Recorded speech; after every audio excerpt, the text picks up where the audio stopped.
Hi all. இந்த வீடியோல நம்ம டீலிமிட்டேஷன் பில் 2026 அப்படிங்கிறது நேத்து லோக்சபால நடந்த ஓட்டிங் பேசிஸ்ல ஆக்சுவலா ஃபெயில் ஆயிடுச்சு. இது ஃபெயில் ஆனதுனால நம்ம சவுத் இந்தியாவுக்கு எந்த அளவுக்கு பிளஸ் ஏதாவது நெகட்டிவ் இருக்கா அப்படிங்கறத பத்தி தான் இந்த வீடியோல பார்க்க போறோம். இந்த டீலிமிட்டேஷன் பில் அதாவது மக்கள் தொகுதி மறுவரைக்கான மசோதா அப்படிங்கிறது செயல்படுத்த போறாங்க, அதுக்கான ஒரு பில் வந்து பாஸ் பண்ண போறாங்க அப்படின்னு கவர்மெண்ட் வந்து அதுக்கு ஒரு இன்ட்ரோ கொடுத்த உடனே சவுத் இந்தியன் ஸ்டேட்ல இருந்து பயங்கரமா எதிர்ப்பு தெரிவிச்சாங்க. அது ஏன் அந்த மாதிரி எதிர்ப்பு தெரிவிச்சாங்க அப்படிங்கறத பத்தி நம்ம இந்த வீடியோல எலாபரேட்டா பார்ப்போம். சென்ட்ரல் கவர்மெண்ட் சொன்னது என்ன அப்படின்னா, நாங்க ஆக்சுவலா எம்பிஸோட கவுண்ட் வந்து இன்க்ரீஸ் பண்ண போறோம். அதுக்கு இந்த கான்ஸ்டிடியூஷன் ஆஃப் லா அதாவது இந்திய அரசமைப்பு சட்டத்திட்டங்கள்ல சில மாற்றங்களை கொண்டு வந்து அதன்படி இந்த டீலிமிட்டேஷன் பில் அப்படிங்கறத நம்ம இம்ப்ளிமெண்ட் பண்ண போறோம். இதுக்கு ஒரு ஸ்பெஷல் மெஜாரிட்டியான ஓட்ஸ் அப்படிங்கிறது தேவை. அதுக்கு வந்து அவங்க என்ன ரெக்வஸ்ட் பண்ணாங்கன்னா, எல்லாருமே இதுக்கு கொஞ்சம் ஹெல்ப் பண்ணி இதை வந்து பாஸ் பண்றதுக்கு சப்போர்ட் பண்ணுங்க அப்படிங்கிற மாதிரி எல்லாம் அவங்க வந்து அறிக்கை கொடுத்திருந்தாங்க. ஆக்சுவலா இந்த டீலிமிட்டேஷன் பில் பேஸ் பண்ணி தான் நம்ம இந்தியா லெவல்ல எம்பிஸோட கவுண்ட் அப்படிங்கிறது நிர்ணயிக்கப்படுது. அதாவது இப்போதைக்கு கரண்டா இந்தியால மொத்தமா 543 எம்பிஸ் அப்படிங்கிறது இருக்காங்க. இந்த டீலிமிட்டேஷன் பிரகாரம் மொத்தமா 550 அப்படிங்கிறது தான் லிமிட். இந்த எம்பிஸோட கவுண்ட் எதை பேஸ் பண்ணி நிர்ணயிக்கப்படும் அப்படின்னா, இந்தியாவோட பாப்புலேஷன் பேஸ் பண்ணி அதை பொறுத்துதான் இந்த எம்பிஸோட கவுண்ட் அப்படிங்கறது நிர்ணயிக்கப்படுது. இது வரைக்கும் இப்ப நம்ம தமிழ்நாடுல பாத்தீங்கன்னா மொத்தமா 39 எம்பிஸ் அப்படிங்கிறது இருக்காங்க. நம்ம எம்பிஸ் அவங்க தான் என்ன பண்ணுவாங்கன்னா, நம்மளோட மாநிலத்துல தொகுதிகள்ல என்னென்ன பிரச்சனை இருக்கு, என்னென்ன மாதிரியான இம்ப்ரூவ்மெண்ட் கொண்டு வரணும், அதுக்கு எவ்வளவு பட்ஜெட் தேவை, இது மாதிரியான டிஸ்கஷன்ஸ் அஷூரன்ஸ் இது எல்லாத்தையுமே மக்களவை அதாவது லோக்சபா ஹவுஸ்ல டிஸ்கஷன் பண்ணி அதுக்கான அப்ரூவல் இது எல்லாமே கொண்டு வரது வந்து நம்மளோட ரெப்ரசன்டேட்டிவான எம்பிஸ் தான். ஆனா இந்த கவுண்ட் அப்படிங்கறது இன்க்ரீஸ் பண்றதுக்கு சென்ட்ரல் கவர்மெண்ட் என்ன ரீசன் சொன்னாங்க அப்படின்னா, இப்ப இந்த பாப்புலேஷன் அப்படிங்கறது பயங்கரமா இன்க்ரீஸ் ஆயிடுச்சு. சோ அதனால இந்த கவுண்ட வந்து இன்க்ரீஸ் பண்ணணும். அதாவது ஃபார் எக்ஸாம்பிள் பாத்தீங்கன்னா, இப்ப தமிழ்நாட்டுல வந்து ஒரு 18 லட்சம் மக்களுக்கு வந்து ஒரு எம்பி அப்படின்னு இருக்காங்க அப்படின்னா, நார்த்ல வந்து பாத்தீங்கன்னா அதே வந்து ஒரு 40 லட்சம் மக்களுக்கு ஒரு எம்பின்னு இருக்காங்க. சோ இதை வந்து நம்ம ஈக்குவலைஸ் பண்ணணும் அப்படிங்கிற மாதிரி சொன்னாங்க. ஏன்னா மக்களோட கூட்டம் அதிகமா இருக்கு அப்படின்னா அதுக்கு வந்து ஒரு எம்பியை வச்சு சமாளிக்க முடியாது அப்படிங்கிறது அவங்களோட பாயிண்ட். ஆனா இது வந்து இது வரைக்கும் இந்த டீலிமிட்டேஷன் பில் அப்படிங்கிறது இந்தியால மொத்தம் வந்து 4 முறை வந்து இம்ப்ளிமெண்ட் பண்ணிருக்காங்க. அதை பேஸ் பண்ணி இப்போதைக்கு அந்த கவுண்ட் 543 அப்படிங்கிறது ஃபைனலைஸ் ஆயிருக்கு. இது மேக்சிமம் எவ்வளவு அலௌடு கவுண்ட் அப்படின்னு பாத்தீங்கன்னா 550 எம்பிஸ் தான் இந்தியால வந்து மேக்சிமம் லிமிட், அவ்வளவுதான் செட் பண்ண முடியும் அப்படிங்கிறது தான் இப்ப இந்த ஆர்டிகல் 81 பிரகாரம். ஆனா இப்ப அந்த கான்ஸ்டிடியூஷன் லால ஒரு அமெண்ட்மெண்ட் கொண்டு வந்து இந்த 550 அப்படிங்கறத 850 ஃபிக்ஸ் பண்ணலாம் அப்படிங்கிற மாதிரி சொல்றாங்க. நம்ம வீடியோக்குள்ள போறதுக்கு முன்னாடி என்னோட சேனல் வந்து உங்களுக்கு இன்ஃபர்மேட்டிவா இருக்கு அப்படின்னா சப்ஸ்கிரைப் பண்ணிக்கோங்க, லைக் பண்ணிக்கோங்க. ஓகே, நம்ம வீடியோக்குள்ள போலாம். சோ இந்த டீலிமிட்டேஷன் அப்படிங்கிறது டோட்டலா இந்தியால நான் சொன்னபடி 4 முறை வந்து இம்ப்ளிமெண்ட் பண்ணிருக்காங்க. 1952, 1963, 1973. இது எல்லாமே வந்து காங்கிரஸோட ரூல். அதுக்கப்புறம் 2002 அந்த டைம்ல வந்து நம்ம வாஜ்பாய் அவங்க வந்து ரூல்ல இருந்தாங்க. சோ இந்த இந்த 1973 பிளஸ் 2002 இந்த 2 வருஷமும் இந்த டீலிமிட்டேஷன் நடந்ததா அப்படின்னு கேட்டா இல்ல.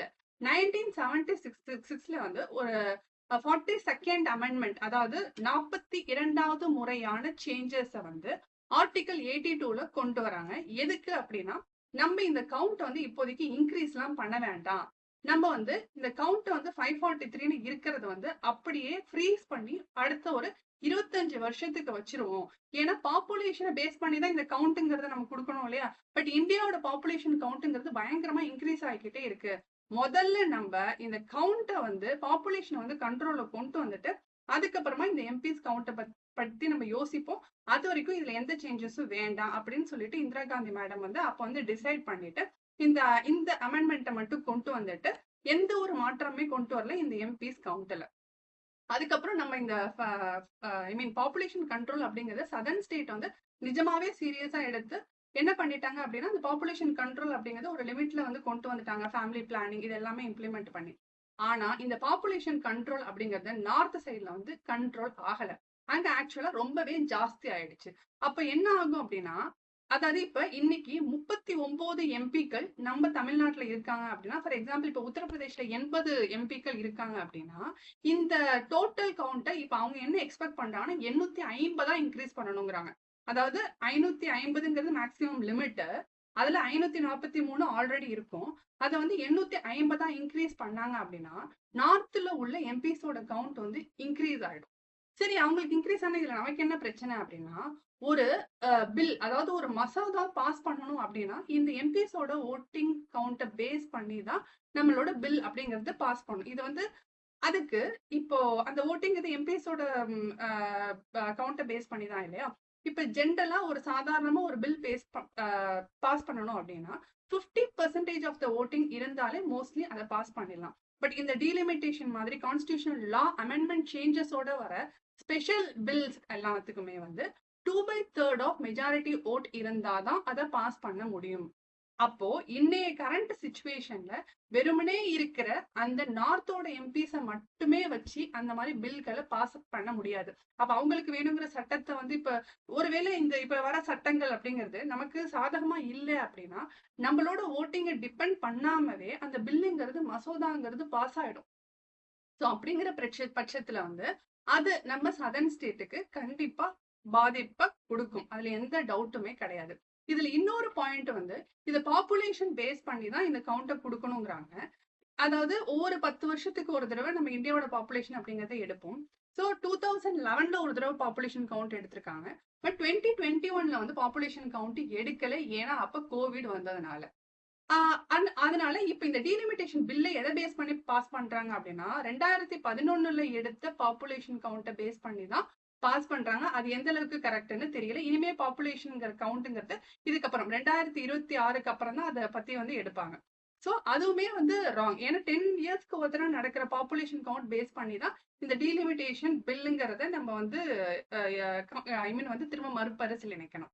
அகைன் இப்போ இந்த மாதிரி எம்பிஸ் கவுண்ட் வந்து இன்க்ரீஸ் பண்ணிட்டாங்க அப்படின்னா இந்த மாதிரியான ஸ்பெஷாலிட்டி பில்ஸ் அப்படியெல்லாம் பாஸ் பண்றதுக்கு south Indian I mean south ஸ்டேட்ஸோட ஓட்டிங்கிறது கன்சிடரே பண்ண மாட்டாங்க. ஏன்னா இந்த 2/3 ஆஃப் மெஜாரிட்டி ஓட் அப்படிங்கிறது நார்த்ல இருந்தே அவங்களுக்கு கிடைச்சிரும். அப்ப சவுத் ஸ்டேட்டோட ஓட்டிங்கிறது இல்ல அப்படின்னா ஒரு டிபெண்டன்சியே இல்ல அப்படின்னா அதாவது இப்ப நமக்கு வந்து எந்த அளவுக்கு ஒரு கம்பேரிட்டிவ்லி விஷயங்கள் சவுத் ஸ்டேட் அளவுக்கு நடக்குதுங்கிறது நம்மளால ஓரளவுக்கு யூகிக்க முடியும். சுத்தமா இந்த டிபெண்டன்சியே இல்லை, உங்களோட ஓட்டே எங்களுக்கு தேவையில்லை, because vote is so powerful, ஓட்டே தேவையில்லை அப்படிங்கிற மாதிரியான ஒரு கண்டிஷனுக்கு வந்துருச்சு அப்படின்னா அப்போ ஏன்னா நமக்கு வந்து எந்த அளவுக்கு அது பிரச்சனையை கொடுக்கும் அப்படிங்கறத நம்மளால கண்டிப்பா யோசிக்க முடியுது. அதனாலதான் சவுத் இந்தியன் ஸ்டேட்ஸ் அப்படிங்கிறது பயங்கரமா இந்த டீலிமிட்டேஷன் பில்ல வந்து அப்போஸ் பண்ணாங்க. இதுல அவங்க இன்னொரு ஹிண்ட் என்ன வச்சிருந்தாங்க அப்படின்னா விமன் பெர்சன்டேஜ், அதாவது இந்த 33% இந்த எம்பிஸ்ல உள்ள கவுண்ட் வந்து விமெனுக்குனே எக்ஸ்பிளிசிட்டா ஒதுக்குறோம். இந்த பில் வந்து ஆக்சுவலா 2023லயே பாஸ் ஆயிடுச்சு. பட் இந்த பில்லையுமே அவங்க டீலிமிட்டேஷன் பில்லோட லிங்க் பண்ணியிருந்தாங்க. அதாவது இந்த 550ங்கிற கவுண்ட் வந்து 850 இன்க்ரீஸ் ஆனிச்சு அப்படின்னா அதுல இருக்கிற அந்த 33% வந்து விமெனுக்கு வந்து ஒதுக்கப்படும் அப்படிங்கிற மாதிரி சொல்லியிருந்தாங்க. ஸோ அதுவுமே ஆக்சுவலா ஃபெயில் ஆயிடுச்சு இந்த டீலிமிட்டேஷன் ஃபெயில் ஆனதுனால. ஓகேவா? அதையுமே வந்து ஆக்சுவலா கவர்மெண்ட் சொன்னாங்க அப்ப நீங்க விமெனுக்கு சப்போர்ட் பண்ணலையா அப்படிங்கிற மாதிரி பாயிண்ட் எல்லாமே அவங்க இன்க்ரீஸ் ஐ மீன் அப்படிங்கறத வந்து அவங்க ரைஸ் பண்றாங்க. சோ பேசிக்கலி இந்த 850 சீட்டா இதை கொண்டு வந்துட்டாங்க அப்படின்னா சோ நம்ம சவுத் ஸ்டேட்ஸோட ஓட்டிங் பேஸ் இல்லாமவே லோக்சபால ஏதாவது ஒரு மசோதாவோ இல்ல ஒரு சேஞ்சஸோ கொண்டு வரணும் அப்படின்னா அழகா அந்த நார்த் இந்தியன் ஸ்டேட்ல இருக்கிற எம்பிஸோட ஓட் வச்சே அதை அவங்களால செயல்படுத்த முடியும்.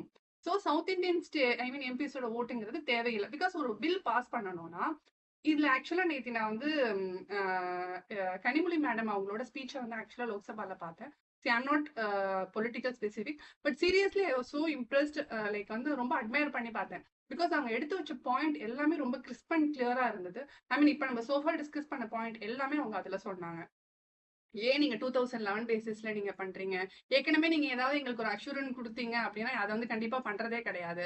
சோ அது அப்படி இருக்கும்போது இதை வந்து கொண்டு வந்தீங்கன்னா அப்ப சுத்தமா நீங்க எங்களை கண்டுக்கவே மாட்டீங்க, நீங்க கொடுக்குற அஷூரன்ஸ் எல்லாமே காத்தோட காத்தா பறந்து போயிடும் அப்படின்னு சொல்லிட்டு அவங்க சூப்பரா அந்த பாயிண்ட்ஸ் நிஜமாவே நான் ரொம்ப அட்மையர் பண்ணி பார்த்தேன். ஈவன் இது இந்த டீலிமிட்டேஷன் பில் வந்து பொலிட்டிக்கல் பேசிஸே கிடையாது நம்ம சவுத் இந்தியன் ஸ்டேட்ல பொறுத்த வரைக்கும். எல்லா பொலிட்டிக்கல் கட்சிகளுமே பாத்தீங்கன்னா இது எதிர்ப்பு தான் தெரிவிச்சாங்க. ஏன்னா இது மட்டும் இந்த கவுண்ட்ங்கிறது இன்க்ரீஸ் ஆகி வந்துருச்சுன்னா நிஜமாவே நம்மள வந்து இது வந்து கண்டிப்பா நமக்கு பயங்கர லெவல்ல வந்து பாதிப்பு அப்படிங்கறத குடுக்கும். ஈவன் இதுக்கு வந்து ஆக்சுவலா அமித்ஷா ஹோம் மினிஸ்டர் என்ன சொல்லியிருந்தாங்கன்னா, நீங்க அந்த அளவுக்குலாம் பயப்பட வேணாம். நாங்க வந்து ஈக்குவலா மொத்த இந்தியா கண்ட்ரில வந்து 50% வந்து நாங்க இந்த எம்பி கவுண்ட் இன்கிரீஸ் பண்ணுவோம் அப்படின்னு சொன்னாங்க.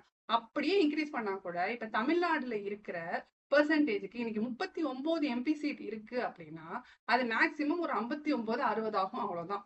ஆனா அதுவே யூபி அது போன்ற மாநிலங்கள்ல பாத்தீங்கன்னா இன்னைக்கு 80 சீட் இருக்கு. அந்த 80 சீட்டு 120 சீட்டுக்கு மேல மாறும். அப்ப யோசிச்சு பாருங்க, ஒரு மசோதா சேஞ்சஸ் பில் அப்படிங்கறத பாஸ் பண்ணணும் அப்படின்னா லோக்சபால 1/2 அந்த ஓட்டை ஈஸியா கொண்டு வந்துருவாங்க.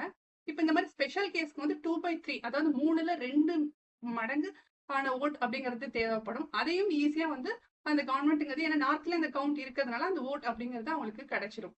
ஸோ அந்த லோக்சபா இருக்கட்டும், ராஜ்யசபா இருக்கட்டும், இது இங்க இருந்து பாஸ் பண்ணி அதுக்கப்புறம் பிரசிடென்ஷியலோட சிக்னேச்சர், அது எஸ்பெஷலி இந்த ஸ்பெஷாலிட்டி பில்க்குலாம் பாத்தீங்க அப்படின்னா, இப்ப இருக்கிற அந்த ஸ்டேட் அசம்பிளிஸ் இருக்கு, இப்ப 28 ஸ்டேட் இருக்கு அப்படின்னா 14 ஸ்டேட் வந்து இந்த பில்லுக்கு வந்து சப்போர்ட் பண்ணும். இந்த 14 ஸ்டேட் அப்படிங்கிறது நார்த்ல இருக்கிற 14 ஸ்டேட்டை ஈஸியா ஆக்சுவலா அவங்களுக்கு சப்போர்ட் பண்ணிட்டு போயிடும். ஸோ சவுத் இந்தியன் ஸ்டேட்டை வந்து அவங்க வந்து டிபெண்ட் பண்ணி இருக்கணும் அப்படிங்கிறதே கிடையாது. ஸோ ஆக்சுவலா இது வந்து நேத்தி இந்த டீலிமிட்டேஷன் பில் அப்படிங்கிறது பாஸ் ஆகல அப்படிங்கிறதுனால ஏன் வந்து நம்ம சவுத் இந்தியன்ஸ் எல்லாருமே, ஐ மீன் கர்நாடகாவா இருக்கட்டும், கேரளாவா இருக்கட்டும், ஆந்திராவா இருக்கட்டும், நம்ம தமிழ்நாடுலயா இருக்கட்டும், எல்லாருமே ரொம்ப சந்தோஷப்பட்டதுக்கான முக்கியமான காரணம் இதுதான். அதாவது ஆக்சுவலா இந்த ஓகே எம்பிஸ் கவுண்ட் வந்து இன்க்ரீஸ் பண்ணா பாசிட்டிவ் அப்படிங்கிற மாதிரி அவங்க ஒரு இது ஷோகேஸ் பண்ணாலும், இந்த எம்பிஸ் கவுண்ட்ங்கிறத இன்க்ரீஸ் பண்ணி விட்டுட்டு கவுண்ட் வந்து இன்க்ரீஸ் பண்ணிட்டு இன்னொன்னு என்னன்னா, இன்னைக்கு வந்து பார்லிமெண்ட்ல வந்து 550 தான் மேக்சிமம் கவுண்ட். இந்த அசம்பிளிஸ் அப்படிங்கிறது வருஷத்துல சில நாட்கள் தான் நடக்குது. இப்போ இந்த 543 பேருமே அங்க பேசுறதுங்கிறதுக்கு எவ்வளவு டைம் கொடுப்பாங்க? அந்த கொடுக்குற டைம்ல வந்து அவங்க நம்மளோட பிரச்சனைகளை எக்ஸ்பிளைன் பண்ணணும். இப்ப இந்த கவுண்ட் வந்து இன்க்ரீஸ் பண்ணா அப்ப அந்த இவங்களுக்கு கொடுக்குற டைம்ங்கிறது இன்னுமே வந்து கம்மியாயிடும். ஒரு 10 நிமிஷம் கொடுக்குறாங்கன்னா 5 நிமிஷத்துல இந்த மொத்த மாநிலத்தோட பிரச்சனையை எப்படி நம்மளோட பிரதிநிதிகளால அங்க கொண்டு போய் சேர்க்க முடியும்? ஆக்சுவலா வந்து யாரு காதலுமே விழாது. நம்மளோட பிரச்சனைகள் அப்படிங்கிறது கேட்கறதுக்கு கூட ஆள் இல்லாம போயிடுவாங்க.